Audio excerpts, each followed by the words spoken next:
दोस्तों retirement planning बहुत ज़्यादा ज़रूरी है। ज़िंदगी में कुछ लोग अपनी पूरी ज़िंदगी रिटायरमेंट के लिए कुछ नहीं बचाते और फिर जब वो रिटायर्ड लाइफ में चले जाते हैं फिर वो कोशिश करते हैं कि वो इस रिटायर्ड लाइफ से रिटायरमेंट ले लें, लेकिन दोस्तों वो रिटायरमेंट नहीं ले सकते क्योंकि यही उनकी लाइफ बच चुकी होती है। मैं हूं काशिफ। आज का फाइनेंशियल टॉपिक बहुत ज़्यादा इम्पोर्टेंट है जिसका नाम है रिटायरमेंट प्लानिंग। मैं आपको बताऊंगा कि कैसे दोस्तों आप अपनी रिटायरमेंट को मैनेज कर सकते हैं। आप आज यहां पर बैठे हुए ये सोच सकते हैं कि 60 ईयर्स की एज में वहां पे जाकर जब मेरे जिस्म में इतनी ज़्यादा ताकत नहीं रहेगी कि मैं मज़ीद पैसे कमा सकूं, तो वो कौन से सोर्सेज हैं, वो कौन से ज़राए हैं या वो कौन सी प्लानिंग है जिसके ज़रिए मैं उस दिन पैसे मेरे पास बचे होंगे, मेरे पास कुछ सेविंग्स होगी, मेरे पास कुछ जो है वो TDRs होंगे, लाइक टर्म डिपॉजिट सीट्स होंगी, जो कि मेरे उस टाइम को बचा सकेंगी।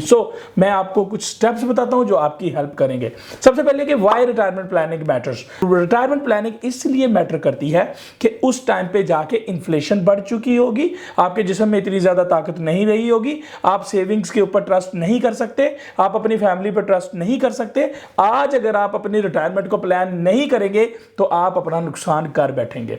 Number 2, understanding retirement needs. आपको आज पता होना चाहिए कि मेरी रिटायरमेंट के वक्त पे मुझे क्या क्या जरूरत है। आपको हेल्थ इश्यूज के लिए पैसों की जरूरत है, आपको खाने के लिए पैसों की जरूरत है, आपको अपनी फैमिली मेंटेनेंस के लिए पैसों की जरूरत है, आपको बेहतरीन जिंदगी जीने के लिए पैसों की जरूरत है, और आपको बाकी जितनी भी जरूरियात हैं, जो भी जिंदगी के मामलात हैं, उनके लिए पैसों की जरूरत है। अगर आप अपनी नीड्स को नहीं समझेंगे तो आप प्रॉब्लम में चले जाएंगे। Number 3, saving and investing for retirement. आज ही डिसाइड कर लें कि आपने क्या सेव करना है।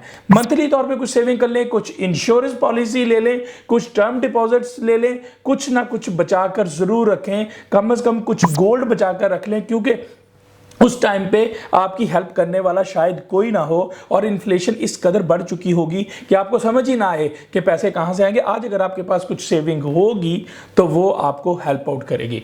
Number 4, debt management and budgeting. आज ही अपने डेट को मैनेज कर ले। अगर आपके ऊपर लोन्स हैं, अगर आपने बैंक से लोन लेके घर लिया हुआ है, अगर आपके पास कोई और तरह के लोन्स हैं, तो आज प्लीज उनको अपनी जान इन लोन्स से, डेट से छुड़वा लें और अपनी बजटिंग तैयार कर लें। आपको पता होना चाहिए कि मेरे पास कितने पैसे आते हैं और मैं कितने पैसे खर्च करता हूं। अगर आप प्रॉपर प्लानिंग नहीं करेंगे, बजटिंग नहीं करेंगे, तो याद रखिएगा कि आपके पास रिटायरमेंट के लिए कुछ नहीं बचेगा, जो आपके लिए इंतहाई खतरनाक है। Number 5, creating a retirement plan.